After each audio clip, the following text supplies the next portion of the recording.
और अब बिहार में लगातार गिर रहे पुलों को लेकर अब सियासत काफी ज्यादा तेज हो गई है और इसी कड़ी में बिहार सरकार के मंत्री अशोक चौधरी ने कहा कि पुलों के मेंटेनेंस की पॉलिसी लाने के लिए मुख्यमंत्री नीतीश कुमार ने कहा है कि बिहार में जितने भी अलग अलग विभाग के पुल हैं उन सभी पुलों को लेकर मेंटेनेंस पॉलिसी लाने का मुख्यमंत्री ने स्पष्ट रूप से निर्देश दिया है।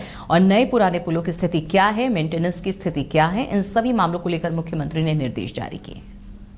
और जो ठेकेदार जिस पे काम कर रहे थे उस ठेकेदार के ऊपर भी एफआईआर दर्ज करने का निर्णय हुआ है सरकारी धन के दुरुपयोग का। ब्लैकलिस्टेड भी होंगे ठेकेदार। जब एफआईआर होगा तो ब्लैकलिस्टेड तो छोटा काम हो गया ना। हम तो आज तक ठेकेदार को एफआईआर का प्रोविजन नहीं है, लेकिन ये इस तरह की जब घटना होगी तो सरकारी धन के दुरुपयोग का तो हम निश्चित रूप से एफआईआर कर सकते हैं। तो उसके रिपोर्ट का इंतजार है। हम समझते हैं 1-2 दिन में जैसे ही रिपोर्ट टेबल्ड होता है उस पर फर्दर काम किया जाएगा। दूसरा जो पुल है वो सेंटरिंग के प्रोसेस में था। तो कुछ लोग कह रहे हैं कि ग्रामीणों का था कि पुल यहाँ बगल में बने, कुछ लोगों का था कि पुल यहाँ बने, और जहाँ पर पुल बन रहा था ऐसा शंका जताया जा रहा है कि कुछ लोगों ने सेंटरिंग को गिरा दिया या फिर सेंटरिंग तो कभी कभी हम लोग भी घर बनाते हैं उसमें गिर जाता है, तो वो बहुत बड़ा इशू नहीं है, वो भी निर्माणाधीन था। लेकिन जो 2-3 पुल और गिरे हैं वो एमपी लेड के पुल हैं जो हमारे तस्लीमुद्दीन जी ने बनाया था आज से 15 साल पहले, 10 साल 15 साल पहले। अभी जो पुल कल जो घटना हुई है वो प्रभुनाथ सिंह जी ने बनाया था, वो भी 10-12 साल पहले। लेकिन फिर भी ये सरकारी धन है और इसके मेंटेनेंस की पॉलिसी बनी। तो मुख्यमंत्री जी ने कल उच्च स्तरीय बैठक करके ये निर्णय किया है। और सम्राट चौधरी के पगड़ी उतारने के बाद भाजपा प्रदेश कार्यालय में महिला मोर्चा की तरफ से अभिनंदन समारोह का आयोजन किया गया।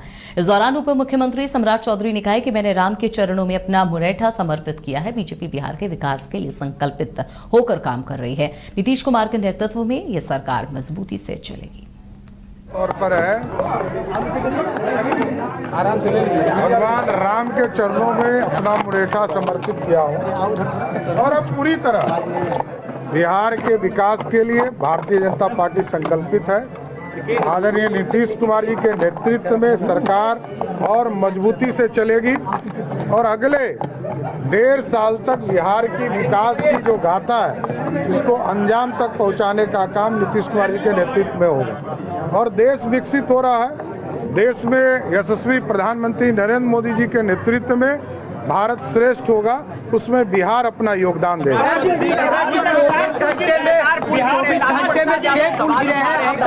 देखिए, सारे चीजों पर माननीय मुख्यमंत्री नीतीश कुमार जी ने कल ही समीक्षा किया है और सख्त कार्रवाई का आदेश भी दिया है। जहां मेंटेनेंस पॉलिसी नहीं है उसको मेंटेनेंस पॉलिसी के अंतर्गत लाने के लिए निर्देश किए हैं और जो इसमें संलिप्त होंगे जो पदाधिकारी उनके खिलाफ कार्रवाई की। समय से पहले पगड़ी उतारती है और जो इधर जाके आगे भी आरोप लगा रही है। देखिए, स्वाभाविक है, जो हारी हुई पार्टी होती है उसी तरह बोलता है। ये सब हारे हुए लोग हैं तो क्या बोलेंगे। जेडीयू के राष्ट्रीय कार्यकारी अध्यक्ष बनने के बाद पहली बार पार्टी कार्यालय पहुंचे संजय झा। इस दौरान मंत्री अशोक चौधरी ने शंख बजाकर संजय झा का स्वागत किया। वहीं संजय झा ने मुख्यमंत्री नीतीश कुमार को लेकर कहा कि जब जब कहा गया कि नीतीश कुमार की पॉलिटिक्स खत्म हो रही है तब तब वे मजबूती से उभरे। काम करना शुरू किए, चर्चा इसलिए जरूरी है 2005 में इस परिस्थिति में काम करना शुरू किए इस बिहार का, और 2024 में भी हम लोग हैं। 18-19 साल का उनका कार्यकाल रहा है और किस तरह उन्होंने बिहार को देश और दुनिया में कितना बड़ा पहचान दिलवा दी है। अभी मैं राज्यसभा में और लोकसभा में राष्ट्रपति जी का अभिभाषण हुआ और अन्य बातों के अलावा उन्होंने नालंदा यूनिवर्सिटी की चर्चा की। और जो नालंदा यूनिवर्सिटी कब जला, कितना सरकार आया होगा, कितना सरकार 1600 साल पहले बना था, अभी पार्लियामेंट में चर्चा हुआ और कौन जाके उसका पुनर्निर्माण शुरू किए।